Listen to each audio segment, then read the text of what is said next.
Buenos días, mi nombre es Ana Soilán y soy profesora en el Departamento de Comunicación de la Universidad Europea de Madrid.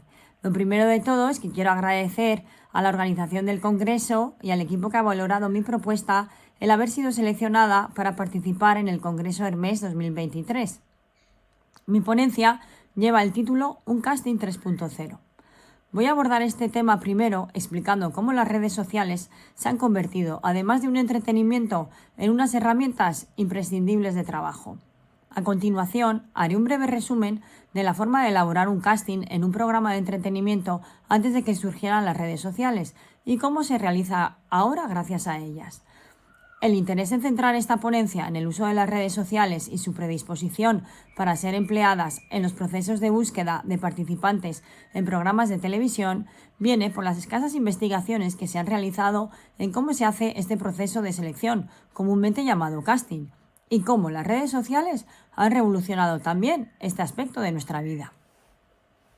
Estamos ante una nueva era digital donde cada día se afrontan millones de relaciones personales y contractuales que traspasan todas las barreras geográficas y que crea así una infinidad de comunidades de internautas que comparten asiduamente contenidos y datos de todo tipo, especialmente personales. Este principio del siglo XXI viene marcado por la aparición de nuevas tecnologías como son, por ejemplo, la inteligencia artificial, biotecnología, el Big Data o las redes sociales, que ejercen su influencia en casi todos los aspectos de nuestras vidas. Bueno, en esta diapositiva os quiero enseñar un informe de uso de las redes sociales en el mundo. Este informe está elaborado por HotSuite junto con We Are Social.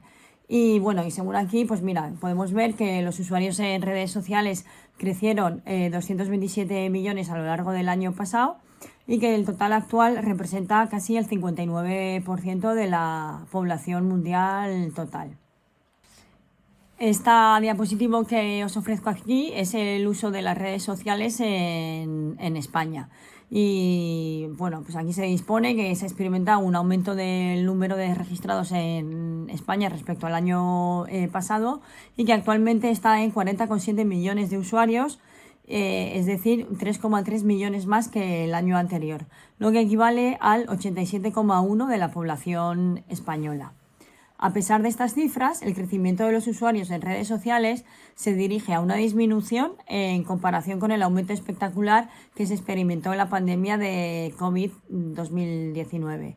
Esta ralentización del crecimiento pues, es inevitable debido a que la mayoría de la población mundial se encuentra conectada.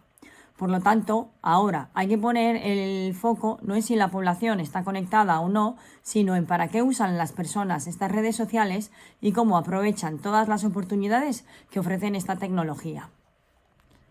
Las redes sociales ya no son solo una forma de relacionarse o una nueva forma de entretenimiento, sino que se han transformado en auténticas herramientas de trabajo en las que su manejo y especialización se han vuelto indispensables. Así, por ejemplo, ahora incluso las empresas no dudan de su utilización para identificar y seleccionar los candidatos idóneos. Los procesos de selección han experimentado una gran revolución desde la aparición de las redes sociales, de tal manera que se han convertido en herramientas imprescindibles en la selección y captación de los mejores candidatos.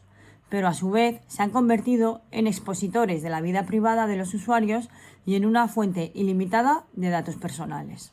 A día de hoy, 500 millones de personas utilizan diariamente las historias de Instagram. Se han compartido más de 40.000 millones de fotos o los usuarios generan más de 4 millones de likes por segundo en Facebook, de tal forma que la cantidad de datos que las empresas llegan a recolectar sobre los usuarios es inconmensurable.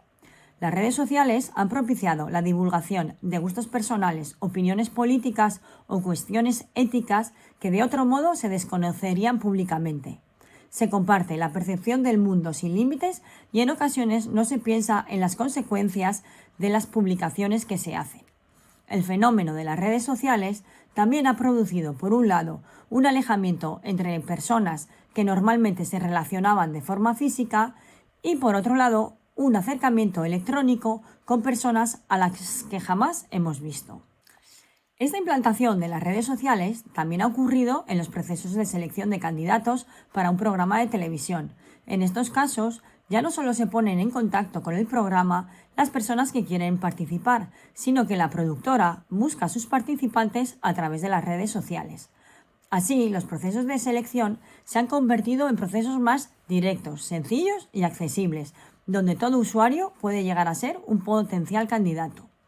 Cuando se observan las publicaciones e interacciones que se mantienen en las redes sociales, pueden deducirse otras virtudes, como son la capacidad creativa, los niveles de conocimiento y experiencia sobre las áreas de especialidad, los tonos utilizados en las comunicaciones, etc. Es decir, datos que ofrecen una información muy valiosa sobre la personalidad, actitud y valores de los posibles candidatos. Pero este escaparate en una red social también tiene un lado negativo. Y es que en algunas ocasiones los candidatos son rechazados para el programa de televisión en cuestión debido a su reputación online. La reputación online es la imagen que se percibe de un usuario o de una empresa en Internet. Esta reputación se va creando mediante la interacción en las diferentes redes sociales. De esta forma se impone la reflexión antes de la publicación, no solo por ser aspirante, sino también en el caso de pertenecer al personal de una productora, por ejemplo, debido a que ciertas publicaciones pueden llegar a dañar nuestra imagen, marca personal o incluso hacernos perder el puesto de trabajo. Bueno, pues ahora ya me voy a centrar en los castings propiamente dichos. Cuando hablamos de los castings, generalmente los asociamos pues al cine y a la interpretación pues musical o teatral. Pero existen otros tipos de casting que son los de los programas de televisión de entretenimiento y que suponen una elección de candidatos muy diferentes a la requerida para una película o para un spot publicitario. En el casting de televisión no se busca la interpretación perfecta, con el tono adecuado y la presencia impecable, sino que prima la naturalidad, el desparpajo y a veces incluso el descaro. Los castings televisivos sirven para seleccionar a la persona perfecta para un concreto programa de televisión. En los años 80, los programas tan reconocidos como 1, 2, 3, por ejemplo, el casting consistía simplemente en escribir una carta a un apartado de correos que proporcionaba el propio programa, explicando los motivos por los cuales se quería participar en el concurso y se adjuntaban los datos personales de las personas que deseaban concursar.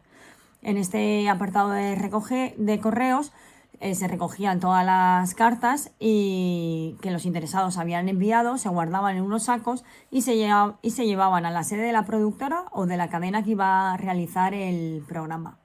De entre las miles y miles de cartas que se recibían, un equipo de redactores seleccionaba a los concursantes que consideraban idóneos. Estos redactores, el primer filtro que realizaban consistía en abrir todas las cartas y desechar aquellas que no tuviesen un teléfono para contactar de nuevo o aquellas cuya legibilidad era imposible. Y las que pasaban este primer filtro se clasificaban por provincias y se guardaban en carpetas que se conservaban en la redacción del programa. Después de este primer filtro se pasaba a otro filtro que consistía en una llamada telefónica donde se les hacía una pequeña entrevista y se determinaba si podían ser un posible participante. En estas entrevistas telefónicas ya se iba anotando, como si de un examen se tratase, si se trataba de concursantes de 10 o de un simple 5, o participantes que no eran los adecuados para este programa determinado. Pasado este segundo filtro, se solicitaba de nuevo que enviaran otra carta, donde se debía adjuntar una foto de cuerpo entero, medio cuerpo y de cara, sin gafas de sol, ni gorras, ni pañuelos, y a ser posible sonriendo. La foto, en muchas ocasiones, se convertía también en un filtro. Una vez que se habían conseguido superar todos estos filtros, se les convocaba normalmente en un hotel de las principales ciudades de España, como Madrid, Barcelona, Valencia o Sevilla, para conocerlos en persona. Se les realizaba una entrevista personal y se tomaba una foto con una Polaroid. Esta foto se anexaba a la ficha personal para que posteriormente el director del programa, junto con el responsable del casting, decidieran quiénes serían los participantes. Pero estos castings presenciales estaban reservados solo para programas con un alto presupuesto, como podía ser el mencionado 1, 2, 3, El precio justo o El gran juego de la OCA. Otros programas más pequeños como Din Don o 3x4, el casting presencial no tenía lugar y tras una serie de entrevistas telefónicas pues, que se habían superado, se convertían en concursantes. Otra forma de participar en un programa de entretenimiento en televisión consistía en que en la revista Teleprograma, conocida como TP, aparecía una página de color amarillo del programa que en ese momento necesitara participantes, en la que se solicitaban los datos personales del futuro posible participante y que se debía enviar por correo ordinario al apartado de correos que se indicaba. Una vez recibida la carta, el proceso de selección era similar. A finales de los años 90, los avances tecnológicos comienzan a progresar de forma abismal y se populariza la navegación en Internet, el uso del email y la posibilidad de que en cada hogar exista un ordenador personal. Gracias a ello, la selección de participantes empieza a ser más práctica y ágil y comienza una nueva vía de comunicación a través del correo electrónico. Pero la verdadera revolución comienza con las redes sociales, ya que cambia el concepto de casting. No solo los que se ponen en contacto con el programa participan, sino que es el propio programa, por medio de sus redactores, quien busca un candidato concreto a través de diferentes medios. Además de la búsqueda en redes sociales, otras fuentes para la selección de participantes en un programa de televisión son pues, el casting masivo, donde se publicita en diferentes medios los días y ciudades donde se van a hacer casting presenciales para que todo el mundo pueda acudir. Tenemos como, por ejemplo, conocidos por los castings de La Voz, los castings de Gran Hermano o los castings de MasterChef. Otra vía de búsqueda es la búsqueda directa, donde los redactores de un programa acuden a lugares concretos donde pueden tener más facilidad de encontrar a los candidatos idóneos. Por ejemplo, si estamos en un programa de baile, pues pueden acudir a academias de baile para encontrar unos bailarines. Otra forma de encontrar candidatos es a través del contestador automático. Se publica, tanto en televisión como en la web de la cadena de televisión, un número de teléfono para que puedan llamar todos los interesados en el programa en cuestión. Así ocurre, por ejemplo, con los castings de Pesadilla en la cocina. Otros puede ser el caso que se necesite, por ejemplo, algún famoso, la gestión ya se hace a través de su representante, como por ejemplo el MasterChef Celebrity. Pero, ¿cómo es la búsqueda de los candidatos para un programa de televisión en redes sociales? Bueno, pues os lo voy a explicar. Pues la búsqueda a través de las redes sociales la realizan los redactores de la productora o del programa de televisión en sí. Ellos pues se crean un perfil diferente al suyo privado, donde no existe ningún elemento personal, ni foto propia del perfil, ni datos que puedan asociarse con su perfil real. Solo un nombre, un email y un teléfono. Bueno, y en algunas ocasiones la productora para la que se trabaja. Es común en este caso tener no solo un perfil, sino varios en la misma red social, adecuando el perfil al programa de televisión concreto. No es lo mismo buscar una persona que quiera tener pareja que buscar a una persona que quiera convertirse en monja o buscar un restaurante donde no se coma bien. A partir de este momento, los redactores investigan los perfiles que se están en abierto, es decir, cuya información es pública y está disponible para todos los usuarios. A los perfiles que pueden llegar a ser interesantes se les envía una solicitud de amistad a la espera de ser aceptada. Cuando ya se tiene un número aceptable de amigos / seguidores, comienza una búsqueda más concreta al perfil que se necesita, participando en grupos pues, de seguidores que puedan interesar para hacerse otro amigo o otro seguidor nuevo. Mucho antes de decidir si contactar con esa persona o no, el redactor ya ha hecho un perfil de la persona y conoce bastante de su vida personal, ya que no solo investiga a la persona que le interesa, sino a todo su círculo, amistades, familia, pareja, así como las aficiones, grupos a los que pertenece, y con toda esa información crea el perfil del candidato. Es en este momento cuando se hace el primer contacto con el interesado, bien a través de un mensaje privado, bien escribiendo directamente en el perfil del usuario. En esta primera aproximación se le informa de quién le está contactando y cuál es la razón por la que se ha entablado este contacto, sin llegar nunca a explicar concretamente qué programa es, ya que en la mayoría de los casos, hasta que no se hacen públicos, se tiene que mantener en secreto, que se están produciendo. Se pide de forma prioritaria un teléfono o en su defecto un email para poder contactar, y también se deja el número de teléfono de trabajo y el email del trabajo por si quieren más información, para que sean ellos quienes puedan contactar nuevamente.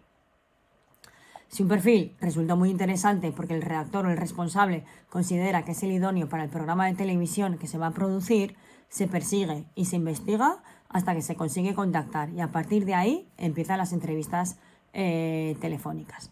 Bueno, las entrevistas telefónicas suelen ser varias, porque en la primera todavía hay desconfianza a veces o exageración en otras.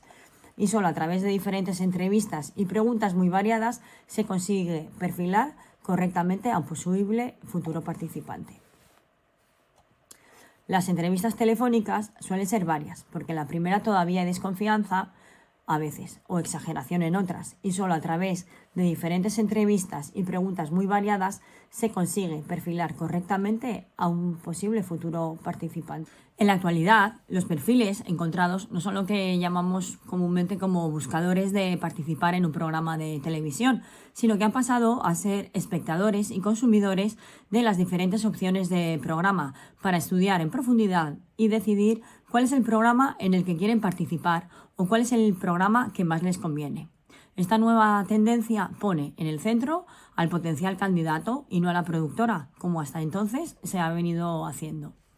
Los nuevos candidatos tienen verdaderas estrategias de creación de contenidos en redes sociales para que las diversas productoras compitan por su perfil y sean ellos finalmente quienes elijan con qué productora trabajar o en qué programa participar. Como conclusión, exponer que los castings de televisión siguen evolucionando de acuerdo con las innovaciones tecnológicas que se van presentando. Así, seguramente en poco tiempo tendremos que hablar de la utilización del Big Data en estos procesos también. Muchas gracias a todos por haberme escuchado, y de nuevo muchas gracias a los organizadores por haberme permitido este espacio en el Congreso Hermes 2023. En el futuro seguro que seguiremos hablando de procesos de selección y redes sociales.